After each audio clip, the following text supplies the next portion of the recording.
ग्रंथ करण गोपाल जाते मिले समाज सब आए जपदरा आए जपदरा।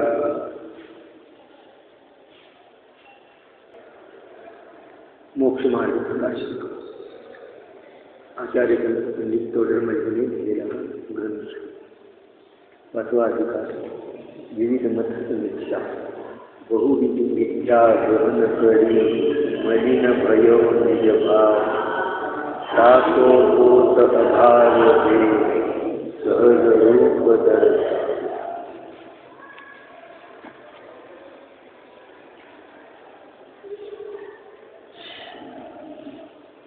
नंबर 161।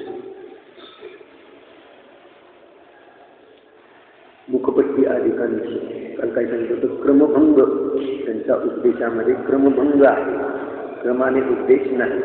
आधी मोठं पापाचा त्याग केला पाहिजे, नंतर क्रमाने लहान पापांचा त्याग केला पाहिजे।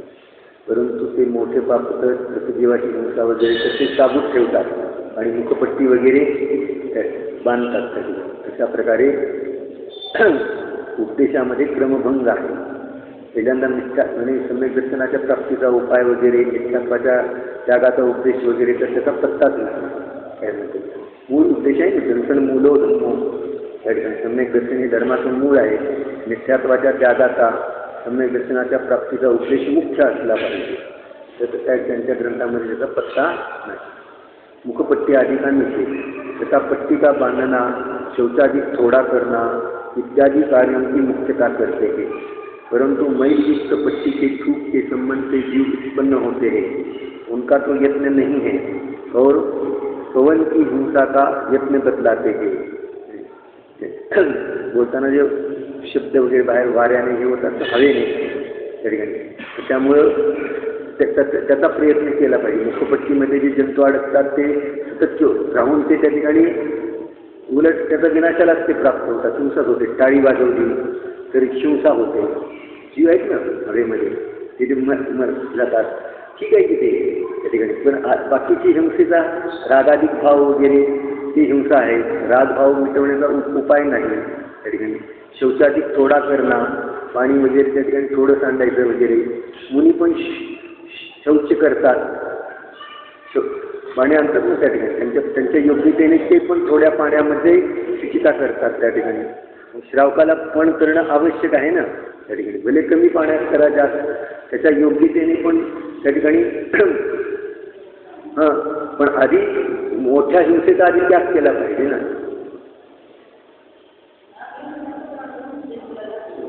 काय।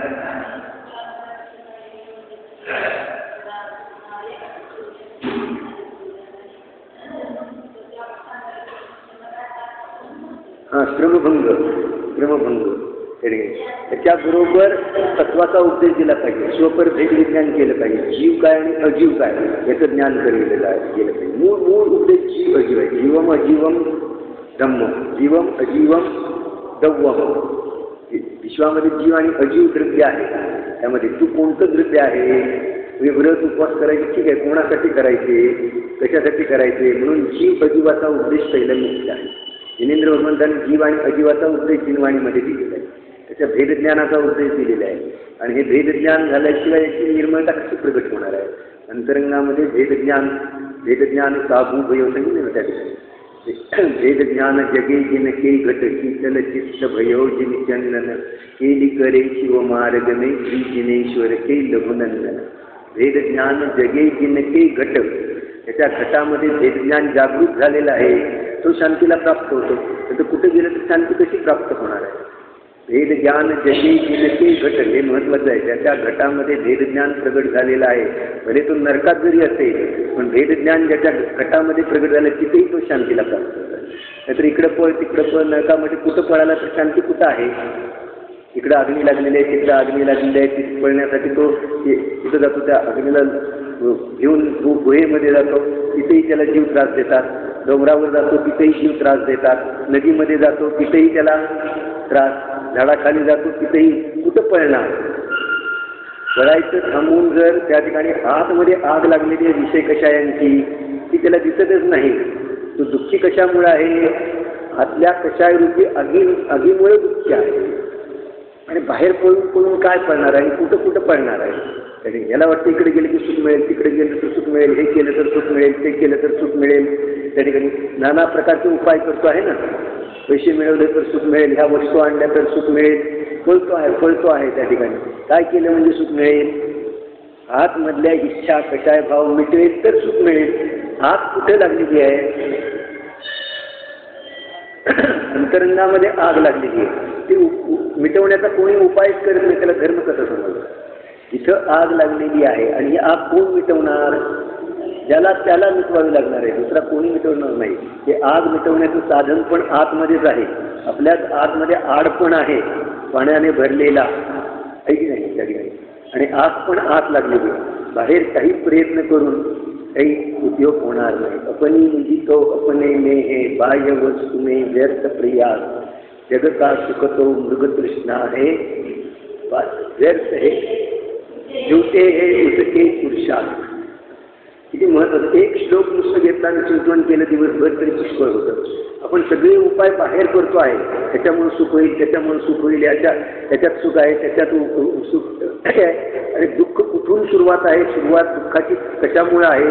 तुझ्या आतमध्ये आग लागलेली आहे. तुझ्या आतमध्ये इच्छारूपी ज्वाला उत्पन्न झालेली आहे. त्याला तू तुझं भेद ज्ञान कर. भेद ज्ञान जगे जिनके घट शीतल चित्त भयो चंदन. तर त्याचं चित्त एकदम चंदनाप्रमाणे शांत होतं. ती करे शिवमार्गने. तो शिवमार्गामध्ये क्रीडा करायला लागतो. श्री जिनेश्वर ते लघुनंदन. जिनेंद्र भगवंताचा तो छोटा पुत्र आहे ना. त्याने कोण? भेद विज्ञान करणारा जीव. मग हे शिकवायला पाहिजे, भेद विज्ञान करायला. त्याने जीवाचा उपदेश द्या. तत्पूर्वक दिलं तर त्याला ते एकाचा त्याच्यामध्ये आनंद येईल. आदरपूर्वक तो करेल. अनादराने करून काय होत नाही? अनादर आहे ना. नाही व्रतासंबंधी अनादर म्हणजे पाप बंधाचं कारण आहे त्या ठिकाणी. त्याला अनादर उत्पन्न झाला काय होतं? एकासन केलं, उगीच व्रत केलं, वगैरे बरं तू आता खाऊ नको, आता शांत राहा. त्याला पण त्याला कशी करून त्याला सकाळ कशी दृढता देणं ठीक आहे, परंतु तत्वज्ञान देईल आणि तत्पूर्वक एकासन करवेल तर त्याच्यामध्ये दृढता पण येईल, आनंद पण येईल, धर्म पण होईल आणि पुण्य पण होईल. दोन्ही होईल ना त्याच्याकडे. म्हणजे मूळ उपदेश कसा आहे जिनेंद्र भगवंताचं हे पण ओळखणं आवश्यक आहे.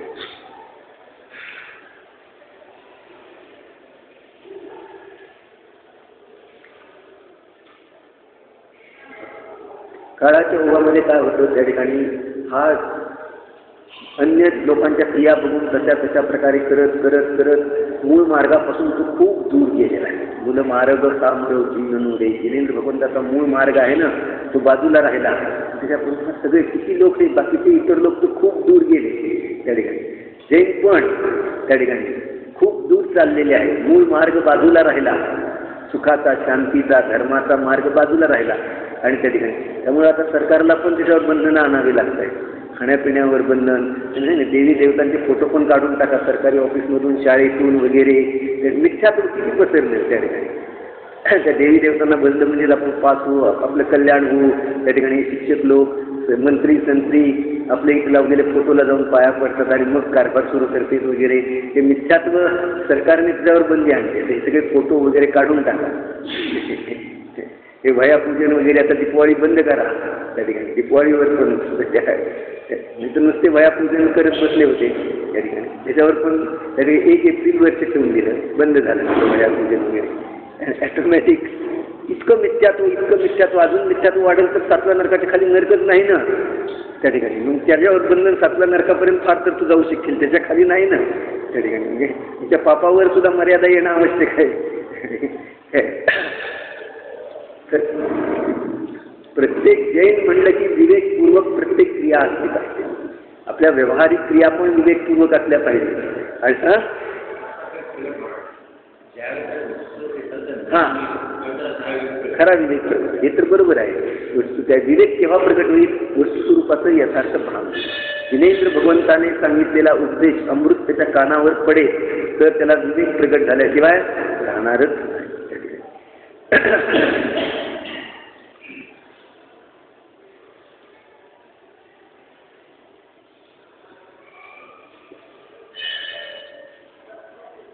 जिनवाणी माता आहे. जिनवाणी मातेच्या कुशीमध्ये जोपर्यंत बालक आहे त्या ठिकाणी तोपर्यंत ते काय करतं, कुठेही बसवलं तर म्हणजे आईकडं, आई आई त्या ठिकाणी आईच्या कुशीत मला जायचं आहे त्या ठिकाणी. तर ते त्या ठिकाणी कशाचं अनुभवन करतं, त्या ठिकाणी सुरक्षिततेचं अनुभवन करतं. एकटा असेल तर असुरक्षिततेचं अनुभवन करतं.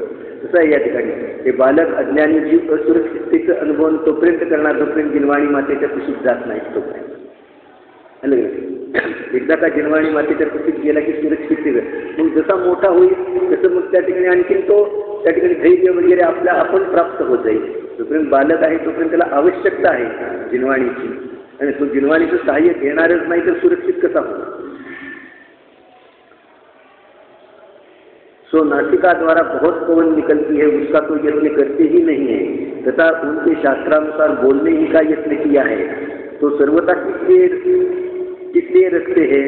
जर बोलण्यातच फक्त हे करायचं मग सारखीच पट्टी का ठेवता. ज्यावेळेला बोलायचं तेवढ्या वेळेला अडकवा त्या ठिकाणी. बोले तब यत्न कर लेना चाहिए. ज्यावेळेला बोलेल त्यावेळेला यत्न केला पाहिजे. यदि कहीं भूल जाते हैं मग ते म्हणतात की विसरते एकदम त्या ठिकाणी बोलताना. तो इतनी भी याद नहीं रहती तब अन्य धर्म साधन कैसे होगा. एवढी पण त्या ठिकाणी आठवण राहत नाही तर बाह्य धर्म आणखीन धर्मसाधन कसं होईल. धर्मसाधन करण्यामध्ये तर सावधानता असली पाहिजे त्या ठिकाणी.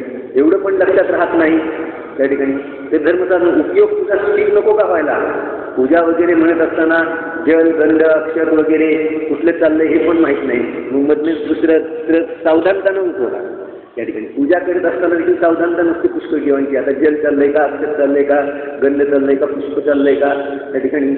एवढी सावधानता तुझी इथे नाही. उपयोग जर एवढा सुद्धा स्थिर करू शकत नाही बाहेर होऊन तर मग अंतरंगामध्ये तू केव्हा घेणार असं आहे ना त्या ठिकाणी. सावधानता पाहिजे. पूजन अर्चन वगैरे करत असताना आपण कोणाची पूजा करतोय, पूजेमध्ये काय सांगितलेलं आहे, आता कुठलं चाललंय, जलाचा अर्घ चाललंय का, त्या ठिकाणी चंदनाचा अर्घ चाललेला आहे.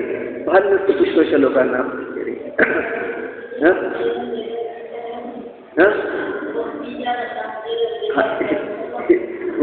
उलट असं नाही होत. भक्तीच्या रसामध्ये उलट अधिक सावधानता असते भक्तीच्या रसामध्ये त्या ठिकाणी. असं आहे ना त्या ठिकाणी. हा लक्ष असतं या पूजेमध्ये काय सांगितलेलं आहे. त्याच्या सगळ्या पूजेमध्ये तत्वाचाच उपदेश दिलेला असतो, वेदज्ञानाचा उपदेश दिलेला असतो त्या ठिकाणी. पण त्याच्याकडे लक्ष नसतं त्या ठिकाणी. आपली पूजा म्हणायची, पाठ म्हणायची. हां हां सांगा सांगा.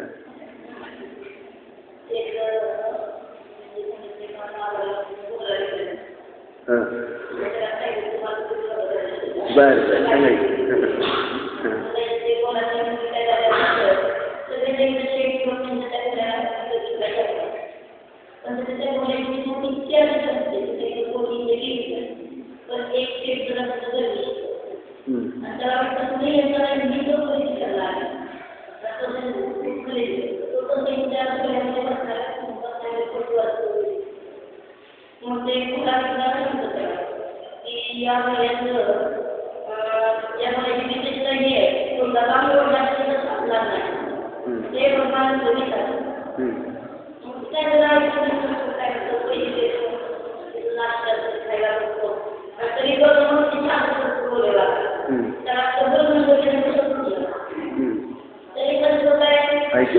ऐकण्याकडे लक्ष नाही. ऐकण्याकडे लक्ष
त्याला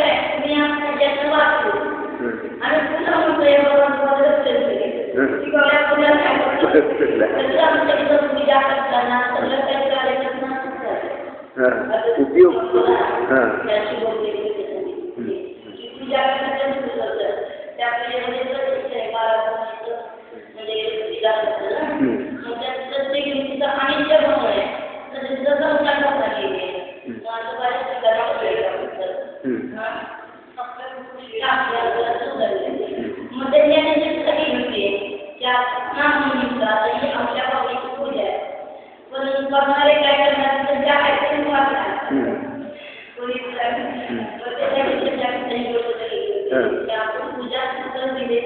लक्ष नसतं. तर पूजा करताना तर विवेक असलाच पाहिजे, पण रोजच्या सांसारिक कार्यामध्ये पण विवेक असला पाहिजे त्या ठिकाणी. कारण विवेकाशिवाय कोणीही सुखी बनू शकत नाही. विवेकाशिवाय सम्यज्ञानाची प्राप्तीच होऊ शकत नाही. तथा शौचाधिक थोड़े करे तो संभवित शौच तो मुनि भी करते हैं, इसलिए गृहस्थ को अपने योग्य शौच करना चाहिए. स्त्री संगमाधिक करके शौच किए बिना सामायिक आदि क्रिया करने से अभिनय, विक्षिप्तता आदि द्वारा पाप उत्पन्न होता है. इस प्रकार जिनकी मुख्यता करते उनका भी ठिकाना नहीं है, और कितने ही दया के अंग योग्य पालते हैं, हरिष्कार आदि का त्याग करते हैं, जल थोड़ा गिराते हैं, उनका हम निषेध नहीं करते हैं. हरितकाय वगैरे ते खात नाहीत वगैरे, अष्टमी चतुर्दशी पालेभाज्या वगैरेचा त्याग करतात, पाणी थोडं सांडतात वगैरे, आम्ही त्याचा निषेध करत नाही. हे तर आहे त्या ठिकाणी. अहिंसेच्या दृष्टिकोनातून आपला अहिंसा परमो धर्म आहे. परंतु ज्याला मुक्तता करायची त्याचा तर पत्ता नाही, आपल्या परिणामाकडे त्यांचं लक्ष नाही, मिथ्यात्वादिकाच्या त्यागाचा उद्देश नाही त्यांच्या शास्त्रामध्ये. आणि बाहेरून त्या ठिकाणी स्थूल हिंसेच्या वगैरे त्यागामध्ये किंवा केलं तर अतिरेक ज्याला म्हणायचं ना, अतिरेक त्या ठिकाणी धर्मामध्ये देखील अतिरेकी असतात. आजकाल तर धर्मामध्ये अतिरेकी खूप झालेले आहेत त्या ठिकाणी. तर धर्मामध्ये विवेक पाहिजे, अतिरेक नाही. मूर्ति पूजा निषेध का निराकरण तथा इस अहिंसा का एकांत पकड़कर प्रतिमा चैत्यालय सृजनादि क्रिया का उत्थापन करते हैं. तो उन्हीं के शास्त्रों में प्रतिमा आदि का निरूपण है, उसे आग्रह से लोग करते हैं. अहिंसेचा एकांत पकडून पूजन अर्चन करण्यामध्ये हिंसा होते, त्या ठिकाणी प्रतिमा बनवण्यामध्ये हिंसा होते, चैत्यालय बनवण्यामध्ये हिंसा होते, अशा प्रकारे त्याचं उत्थापन करतात, त्याचा निषेध करतात. परंतु त्यांच्या शास्त्रामध्ये प्रतिमा वगैरेचं निरूपण आहे. स्थानकवासी वगैरे आहेत ते प्रतिमेचं पूजन करत नाही. त्या काळाच्या ओघामध्ये स्थानकवासी संप्रदाय पडलेला आहे की मुसलमान लोक आले, त्यांनी मंदिरं फोडली, प्रतिमा फोडल्या, आता काय करायचं, हवालदिल झाले, आता काय करायचं, धर्म कसा करायचा. त्यावेळेला जे ज्ञानी जीव वगैरे होते तर ते तुमचा धर्म तुमच्या अधीन आहे, देहरूपी देवालयामध्ये देव विद्यमान आहे, त्याचं दर्शन करा, त्याचं पूजन करा.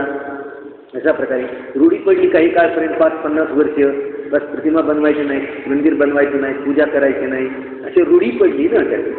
पण त्यांच्या शास्त्रामध्ये प्रतिमेचं पूजन वगैरे आहे ना, कैलास पर्वतावर प्रतिमा बनवल्या भरताने त्याची वंदना केली वगैरे, हे उल्लेख आहेत ना त्यांच्या याच्यामध्ये. पण अकृत्रिम चैत्यालय आहे, हे अकृत्रिम चैत्यालय आहेत, त्याच्यासाठी मुनी वगैरे कृत्रिम चैत्यालयात दर्शनासाठी जातात वगैरे, हे उल्लेख आहेत ना, पूजन वगैरे करतात, हे सगळे उल्लेख आहेत ना त्यांच्या याच्यामध्ये. पण ती प्रतिमा एकदा रूढी पडली की त्याप्रमाणे विचार करत नाही. रूढी पडली की अज्ञानी आहे त्या रूढीच्या पाठीमागं धावतो. खोटी रूढी पडली तरी त्या खोट्या रूढी आहे ते त्याच्या पालन करत राहतो. तर आग्रह से लोग करते भगवती सूत्र में वृद्धिधारी मुनि का निरूपण है. वहाँ मेरुगिरी आदि में जाकर सत्यचैया वंदई ऐसा पाठ है. तिथं जाऊन त्याने तिथल्या त्या ठिकाणी जिनेंद्र भगवंताचं वंदन केलं वगैरे असा पाठ आहे. इसका अर्थ यह है कि वहाँ चैत्यों की वंदना करते हैं और चैत्य नाम प्रतिमा का प्रसिद्ध है. चैत्य म्हणजे प्रतिमा आणि चैत्यालय ज्यामध्ये प्रतिमा आहे ते आलय म्हणजे मंदिर, असं चैत्यालय, चैत्यालय हा शब्द प्रसिद्ध आहे. तो चैत्य म्हणजे प्रतिमा. तथा वे हट से कहते हैं कि चैत्य शब्द से ज्ञानाधिक अनेक अर्थ होते हैं, इसलिए अन्य अर्थ प्रतिमा का अर्थ नहीं है. म्हणजे हट्टाने विपरीत अर्थ आपल्या अर्थाचं पोषण करण्यासाठी ते काय करतात, चैत्य शब्दाचा अर्थ ज्ञानाधिक वगैरे होतो, प्रतिमा वगैरे होत नाही, असा विपरीत अर्थ त्या असा पण अर्थ त्या ठिकाणी. चैत्य म्हणजे ज्याच्यामध्ये ज्ञानाची पूर्णता आहे त्या ठिकाणी. असा जो भगवान आणि त्याची प्रतिमा कशी असते, त्याचं शरीर कसं असतं त्या ठिकाणी, ज्ञानमय त्याचं शरीर असतं आणि बाहेरून मुद्रा कशी असेल त्या ठिकाणी, ते व्यवहारिक जीवाला दाखवण्यासाठी ते शरीर पण आहे ना त्या ठिकाणी, प्रतिमा पण आहे त्या ठिकाणी. आणि चैत्य हा शब्द प्रतिमेचा प्रसिद्ध आहे. चैत्य चैत्यालय तथा वे हट से कहते हैं, चैत्य शब्द से ज्ञानाधिक अनेक अर्थ होते हैं, इसलिए अन्य अर्थ है, प्रतिमा का अर्थ नहीं है. इससे पूछते हैं कि मेरी गिरी नंदीश्वर जी में जाकर वहाँ चैत्य वंदना की, तो वहाँ ज्ञानाधिक की वंदना करने का अर्थ कैसे संभव है. मेरुगिरीवर जाऊन नंदीश्वर दीपावर जाऊन चैत्य वंदना केली म्हणजे काय, तिकडे ज्ञानाची वंदना केली. ज्ञानाची वंदना तर इथं बसून पण करू शकतो, तो कुठं पण करू शकतो, 24 तास करू शकतो त्या ठिकाणी. त्याच्यासाठी मेरुगिरीवर आणि नंदीश्वर दीपावर जाण्याची काय आवश्यकता त्या ठिकाणी. वहाँ जाकर चैत्य वंदना की, सो वहाँ ज्ञानादिक की वंदना करने का अर्थ कैसे संभव है. ज्ञानादिक की वंदना तो सर्वत्र संभव है. ज्ञानादिकाची वंदना तर कुठंही संभव आहे, सर्वत्र शक्य आहे. जो वंदन योग्य चैत्य वहाँ संभव हो, वहाँ सर्वत्र संभव न हो, वहाँ उसे वंदना करने का विशेष संभव है. जे वंदना योग्य चैत्य भिन्न प्रतिमा ज्या ठिकाणी संभव आहे त्या ठिकाणी सर्वत्र संभव नाही, म्हणून ते त्या ठिकाणी मेरुगिरीवर गेले किंवा नंदीश्वर दीपावर गेले किंवा अकृत्रिम दिनचैत्यालयामध्ये जाऊन त्या ठिकाणी वंदन केलं, अशा प्रकारे त्या ठिकाणी कथन आहे. और ऐसा संभवित अर्थ प्रतिमा ही है, आणि असा संभवित अर्थ प्रतिमाच आहे. और चैत्य शब्द का मुख्य अर्थ प्रतिमा ही है, आणि चैत्य शब्दाचा मुख्य अर्थ प्रतिमा ही आहे. मुनींना जिनचैत्य म्हटलं, अष्टपौर्णिमेमध्ये म्हटलं ना 11 उपमा दिलेल्या आहेत, त्यामध्ये मुनी आहेत ते जिनचैत्य आहे. जिनबिंब आहे, जिनचैत्य आहे, अशा 11 उपमा आल्या ना त्या ठिकाणी बोधपाहूरमध्ये.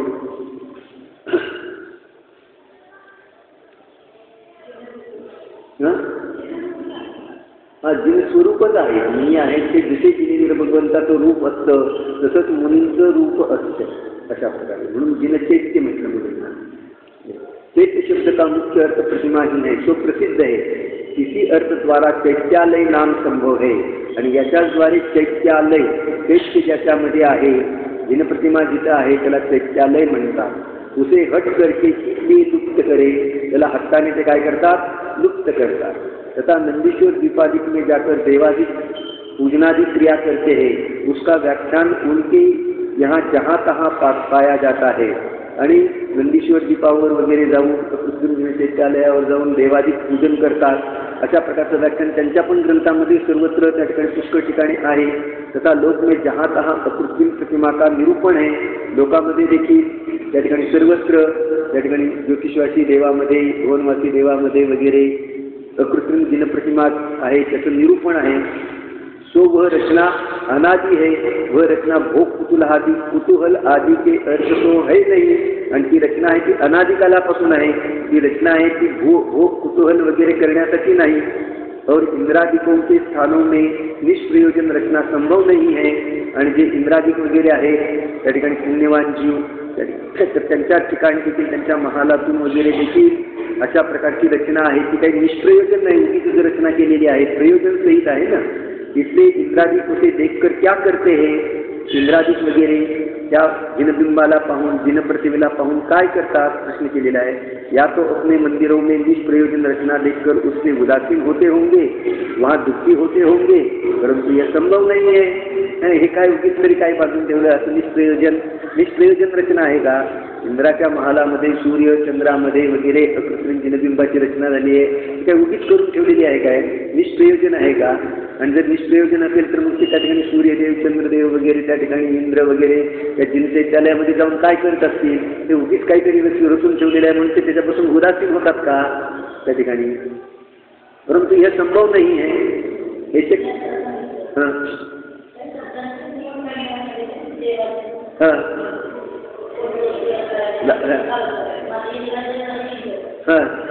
हे काढून टाकायचे ते त्या ठिकाणी निष्प्रयोजन.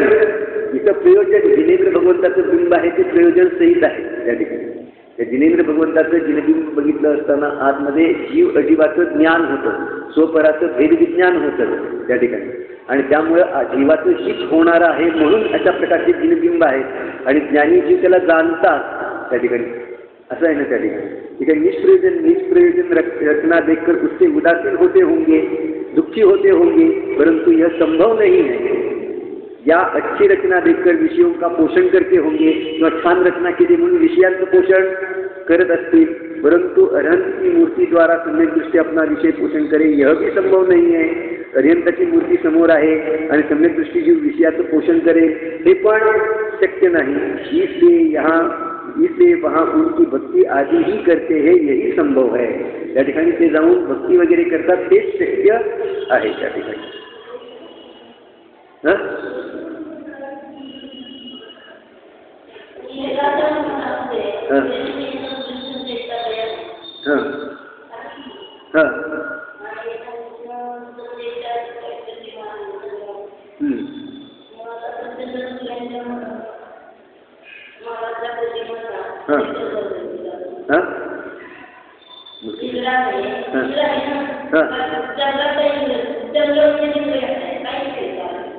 तुम्हाला काय म्हणाल?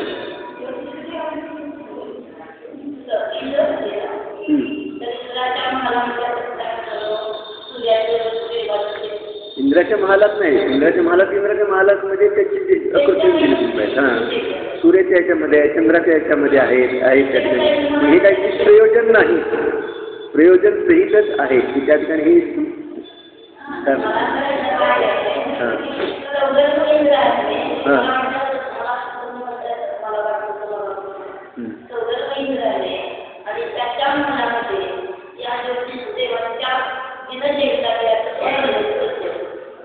नाही, असं नाही, त्यांच्या महालामध्ये जे जिनबिंब आहे त्या ठिकाणी, प्रत्येकाच्या महालामध्ये त्या ठिकाणी. आणि अशी गोष्ट आहे की त्या ठिकाणी की ज्याच्या पुण्याचा उदय असतो त्याला जिनबिंब दर्शन घडत असतं, मुनिराजांचं दर्शन घडत असतं. त्याच्या पुण्याचा उदय आहे त्याला शास्त्राचं दर्शन घडतं, त्याला शास्त्र वाचण्याचे ऐकण्याचे भाव येतात आणि त्याला तशा प्रकारची संधी पण मिळत असते. कोणाला? ज्याला पुण्याचा उदय आहे त्या जीवाला. पापाचा उदय जर आला, बघा ना त्या ठिकाणी कुठे केवढी भगवंताचं दर्शन होतंय त्या ठिकाणी. पापाचा उदय आला तर त्या ठिकाणी शास्त्र ऐकायला पण मिळत नाही आहे ना. खूप प्रयत्न करून सुद्धा कित्येक जीवांना पापाचा उदय आला, तीर्थयात्रेला जायला मिळत नाही. पापाचा उदय आला अशी स्थिती होते ना त्या ठिकाणी. पुण्याचा उदय असेल तर देवशास्त्र गुरुचं सान्निध्य मिळतं. पापाच्या उदयामध्ये देवशास्त्र गुरुचं सान्निध्य मिळत नाही. हां, ठीक आहे की ते लक्षणच नाही, त्याचा पुरुषार्थच झालं. पण पुण्याचा उदय तरी आला ना त्या तिथपर्यंत जायला मिळालं ही गोष्ट, आणि त्याचा लाभ उठवला त्याला काय करणार आपण त्या ठिकाणी. असं आहे ना, पापाचा उदय असेल त्या ठिकाणी तर त्याला देवशास्त्र गुरुचं सान्निध्य मिळत नाही. अशी परिस्थिती होऊन जाते जीवन. बघा तुम्ही प्रयत्न करून त्या ठिकाणी हे लक्षात घ्या, विचार करा. पापाच्या उदयामध्ये देवशास्त्र गुरु त्या ठिकाणी सान्निध्य मिळत नाही. पुण्याचा उदय आहे म्हणून देवशास्त्र गुरु मिळाले. बहुपुण्य पुंज प्रसंगती हा मनुष्य भाऊ मिळाला, जैन कुल मिळालं, त्यामध्ये जिनेंद्र भगवान मिळाले. त्या ठिकाणी जिनेंद्र भगवंताचं दर्शन करण्याची संधी मिळाली. पुढं पुरुषार्थ तो जितका करेल तितकं तो पुढं जाईल त्या ठिकाणी त्यामध्ये. पण ही संधी मिळणं देखील पाप पुण्याच्या अधीन आहे. पुण्याच्या उदयाशिवाय अशी संधी प्राप्त होत नाही. त्यामध्ये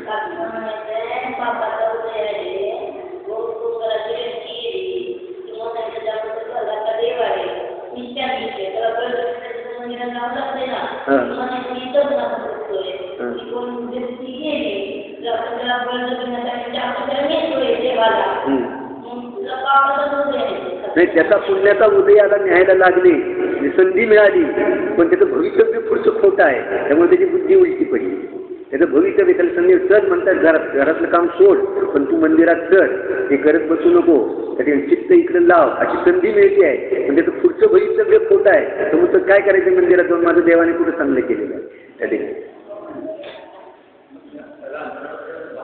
होत नाही. म्हणजे भवितव्य खोटं आहे, त्याचं भविष्य खोटं आहे. त्यामुळे त्याला संधी मिळून देखील त्या ठिकाणी तो ते दौडून टाकतो, तो घालवतो, फुकटची घालवतो. एवढी संधी हातात चालून आलेली हातामध्ये रत्न मिळतंय, चिंतामणी रत्न, तो फेकून देतो आणि काच्या कवड्या गोळा करतो. अशी आपण काय म्हणतो, त्याची बुद्धीच तशी आहे त्या ठिकाणी.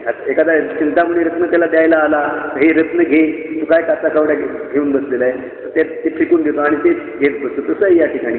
तो या ठिकाणी संधी मिळालेली देव, शास्त्र, गुरु वगैरे दर्शन करण्याचे वगैरे त्या ठिकाणी ती संधी घालून बसतो. वस्तू व्यापार धंदा वगैरे काय रंगीत नोटा वगैरे गोळा करत लोकांना सवड नाही त्या ठिकाणी. दर्शनालयाला सवड नाही, शास्त्र ऐकायला सवड नाही, मिळालेली संधी घालवली.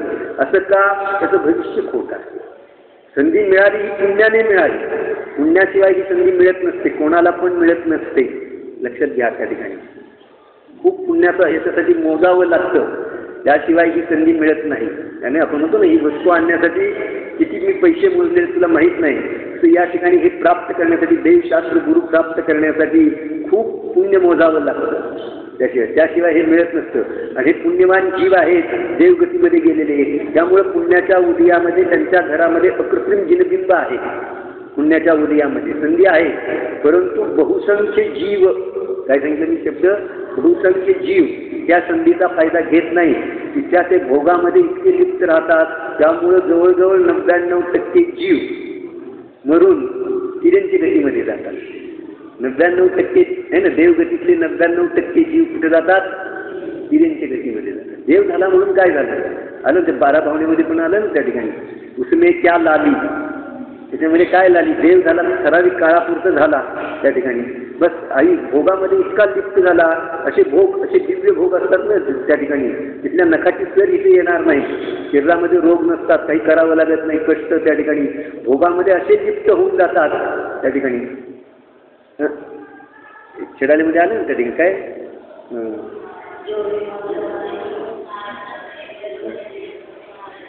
नाही, त्याच्या आधी विषय चाह दावा न दयो, उपमा कशाची दिली? विषय चाह, सगळे विषय त्यांना प्राप्त आहेत, मनासारखे मनवांछित विषय सगळे प्राप्त आहेत. आणि त्यामुळे इतके ते हे आहेत त्या ठिकाणी, विषयांच्या प्रति लालायित आहेत त्या ठिकाणी. दावानलाची उपमा दिली मन त्या ठिकाणी. विषय चाह दावानल दयो, पण त्याच्यावर विचार करत नाही. तिथे दावानलाची उपमा का दिली? देव झाला, त्याला सगळे विषय प्राप्त झाले, पण तिथे इच्छा दावानलाप्रमाणे, हे बघू का ते बघू, असं बघू का तसं बघू, इतके त्याची इच्छा आहे. विषय चाह दावानल दयो, मरत विलाप करत दुःख सयो. आणि त्यामुळे मरताना नियमाने अन्य काही संस्कार झालेले नाही, विषयाचे संस्कार. आणि ते 5 वर्ष नाही, 10 वर्ष नाही, 100 वर्ष नाही, 200 वर्ष नाहीत, असंख्यात वर्ष. आपल्या इथं 5 वर्ष जर संस्कार झाले नाही तर त्याची हालत होऊन जाईल.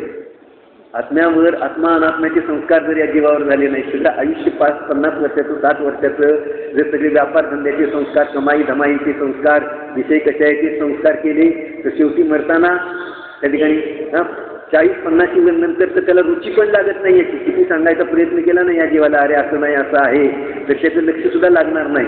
खोटे संस्कार हे 5-50-100 वर्षाची गोष्ट नाही, सागरोपम काळपर्यंत तिथातले खोटे संस्कार विषयाचे त्या ठिकाणी.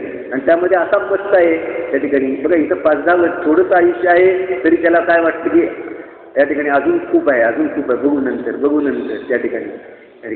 पाहता पाहता आयुष्य निघून चाललेलं आहे, त्याच्याकडे त्याचं लक्ष नाही त्या ठिकाणी.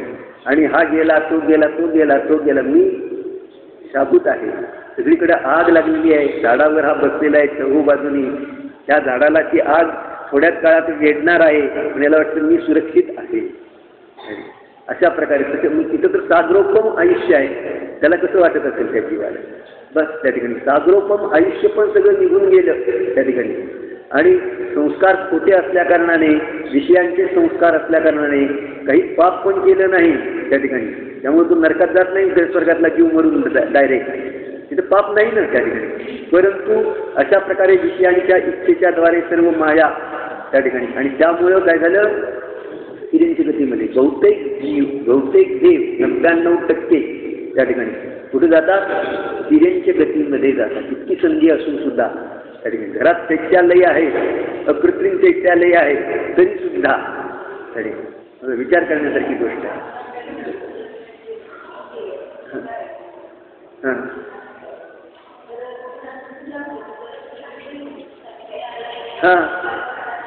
इकडे दुकानात गिराईक आलं का, इकडे तिकडे दुकान पण उघडं ठेवायचं, पूजा पण झाली पाहिजे, सगळं झालं पाहिजे.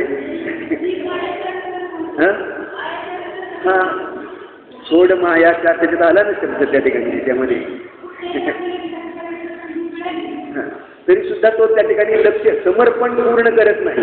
थोडं इकडं समर्पण तर अधिक विषय कशाकडंच असतं, शरीराकडंच असतं. बाहेर लौकिक कार्याकडंच समर्पण. लौकिक कार्यामध्ये जसं समर्पण करतो तसं विषय कषायामध्ये जसं समर्पण असतं तसं आत्मकार्यामध्ये त्याचं समर्पण नसतं. त्यामुळं त्याला तशा प्रकारचा इतका लाभ होत नाही. ओम नमः शिवाय.